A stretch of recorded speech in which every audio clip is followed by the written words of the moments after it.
Hi guys, thank you so much for being here. This is my first Periscope, and I just shut the last one off because my boyfriend walked in the door right at the moment and I got really nervous. So today I kind of want to talk to you a little bit about my teacher journey. I titled the topic Why I'll Never Be Teacher of the Year, and it's probably not for the reasons you're thinking. I can be outspoken and a little sassy, but it has nothing to do with that. It has to do a bit with my journey and kind of what goes on teaching in California. I just blogged about it.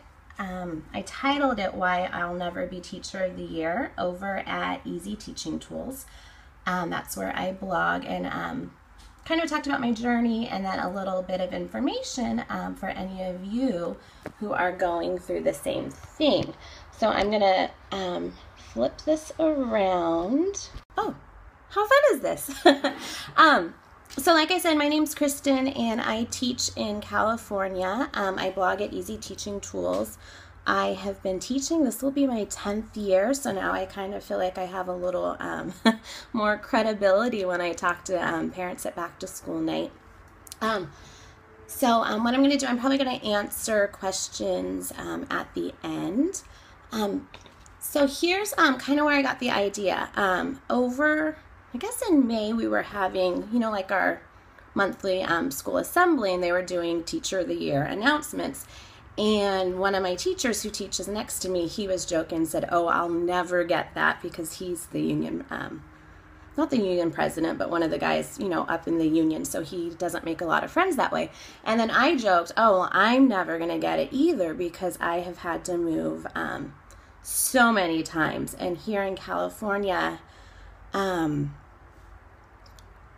in California, you have to be tenured to be nominated. So that hasn't happened for me in a long time, so I'm going to start with my story. I started about 10 years ago teaching at a Title I school. It was a dual immersion school, and it was a low-performing Title I school. I found out at the end of the year that I was going to be moved, and I was shocked because I was new in my teacher journey. I didn't know how that all worked. So luckily I got picked up at an amazing high-performing Title I school with an amazing principal who is my mentor to this day. I taught kindergarten there, full day kindergarten, first grade, and then after about 3 years, I finally got tenured and was so excited. And then we found out maybe around March, we all got pink slipped again, and we were told that this time it was serious to start looking for a new teaching position. And I thought, no way, this can't be real. They don't really lay off teachers like this. And we had to go to court and have this whole trial and this whole thing. So anyways, 400 of us tenured teachers were laid off in South Orange County, and I was absolutely devastated because there weren't any teaching positions at the time and had no idea what I was going to do. So I ended up getting a long-term sub position in the district I taught in. In the same district I gave, professional development for. So here I'm subbing for teachers who I had taught, and it was very disheartening, very sad, kind of embarrassing. It was horrible. And at the same time, I was going through my master's. So I'm like, why am I doing all of this if there's, no positions? And so what happened, my dream was always to go to Hawaii and teach. My dad grew up there. And I still had family and friends. So one of my girlfriends let me know, "Hey, we have a first grade position. Are you interested?" And I was like, of course, but I didn't think that, would really happen. And I get a call while I'm on vacation, and the principal said, "Can you be here in 2 weeks?" And I'm like, holy crap, how am I just going to be there?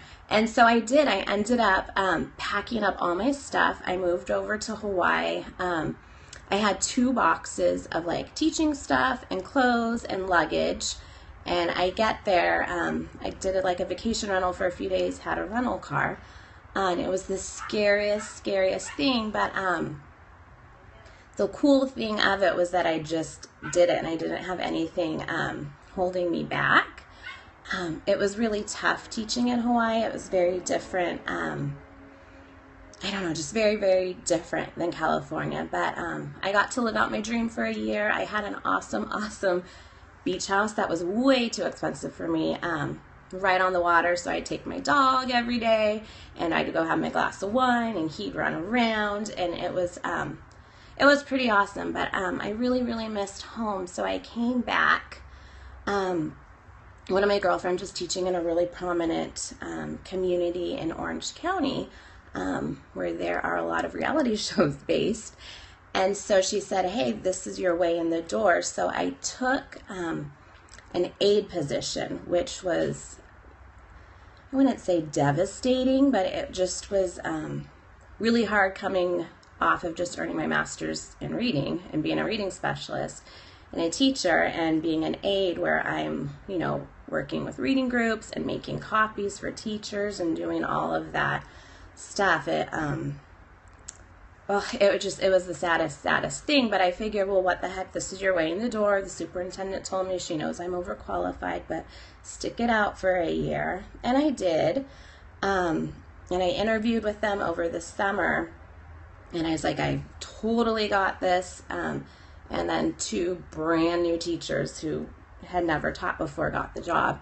And that's when I learned a lot about politics and what goes on in education. And it was so disheartening. It really kind of turned me off, but I didn't know what else to do. All I ever wanted to do was teach. So everyone said, just stick it out for another year, then it'll be your way in the door. And so I did. And that was probably the worst year teaching. It was really, really hard. The people in the room I was teaching with, I'm trying to think of a nice way to say this. They weren't happy that I was there. One of them was a union president, and she bullied me and would tell me I won't make it in the district because I wasn't born there. I haven't paid my dues. I should go back to where I grew up, and would just do horrible, horrible, horrible things to me. I still have, dreams about it once in a while. It just, it sucked. But what happened, I left that year, and I applied for a new position. It was a 1-2 combo in a city I'd never heard of, an hour away. But I said, I don't care if I have to commute. I want to just be back in the classroom. And so I got hired the day before school started, which was crazy. So basically they hired me, they gave me a sub for 2 days to set up my room. I got hired, I think, a Wednesday and Thursday to set up, and then Monday I started teaching a 1-2 combo, which I never had done before, and that was like crazy. But it was awesome. But the same thing, I was told I'd have a job, everything's good. They loved me. I did a bunch of PD for them as well. And then after one of my PD presentations, my principal gave me my pink slip. And so I was like, not again, what is the deal? But the good thing, the day she gave me that, another district that I interviewed with the previous year called and said, hey, we want to re-interview you. And I ended up getting the job, and I've been here. This will be my 2nd year. And I'm so, so excited because I'm finally in a place where it feels like my perfect fit, where I'm totally being challenged and I'm being inspired and I'm doing things that I never thought like I could do as a teacher and that my 2nd graders could do. And it's just been, it's been so great because of everything I've been through. I can appreciate it so much more. So when people are like complaining about things that are going on, at the school or, the union level or whatever, doesn't even faze me because I am just so dang happy to be here. And so I guess what I've taken away from all of this is that I haven't been Teacher of the Year. Not that that's like, the end all be all, but maybe now I have a chance because I get to be here 2 years in a row, which has been a long time coming. And I just want to keep working hard and loving where I'm at, and hopefully maybe that can happen down the line because I'll actually be in a stable teaching position. So I don't know if any of you have something similar or if it's like that where you're from, but I know in California it has been so tough, and it kind of feels like things are turning around now. So I hope none of you have had to go through kind of what I've gone through, but after going through it, yeah, I'm just so much more appreciative. If you head on over to my blog, let's see, talk about it a little bit. My blog is Easy Teaching Tools. I kind of talk a bit about my journey, and then if you click down at the bottom, I have a blog post I did a while back called How I'm Pretty Much the Interview Queen, because in California teaching's been really tough. I talk a bit about my journey. And then down at the bottom, I did a really cool interview with Sheila Jane. If you don't follow her, head over to Sheila Jane Teaching. She is amazing, and she's been following my journey, and she was so supportive and inspiring. So what I did with her, I think it was last summer, we did a little, I don't know if it's called a podcast, but anyways, I have a cool handout called Interview Teaching Tips. And so for those of you who maybe are in my position or who are going through the interview process, I have a ton of tips that have helped me through the years, and then I have a bunch of different questions that teachers I guess the interview panel typically asks. I mean, I've gone through a bazillion interviews, and they're all pretty much the same. So if you want to check this out, I think that can be really, really helpful for you for your teaching journey. So yeah, if you head on over to Easy Teaching Tools, it's there. If you have any questions that I haven't been able to answer, I'd love to answer a couple now. And then if not, if you go back to my blog, there's a space for you to ask them. So feel free. Oh, you're so welcome, Michelle. I'm just curious, where do you all teach, and is this common?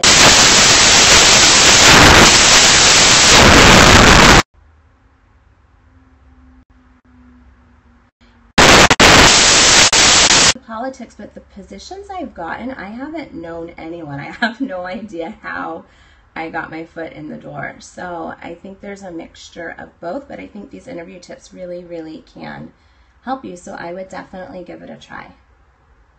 All right, you guys, thank you so much from Indiana, from Georgia, from California. I appreciate you all being here and sharing my first, what do they call it? My first scope? Yeah, so I appreciate it. Look for me soon. I will be collaborating with Sheila Jane Teaching, and I have something very fun for you guys coming up Thursdays, and I want to get a few periscopes in between so I can kind of get the hang of this. But thanks for coming. Feel free to share this if you found this useful. Down at the bottom, you can click share and share with your friends. I really appreciate it. Enjoy your last few days of summer, and good luck with your teaching journey. All right, thanks, friends. Bye.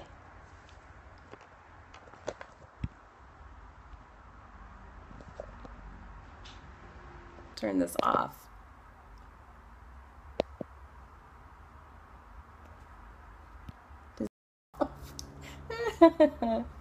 Anyone still there know how I turn this off? Swipe down to stop.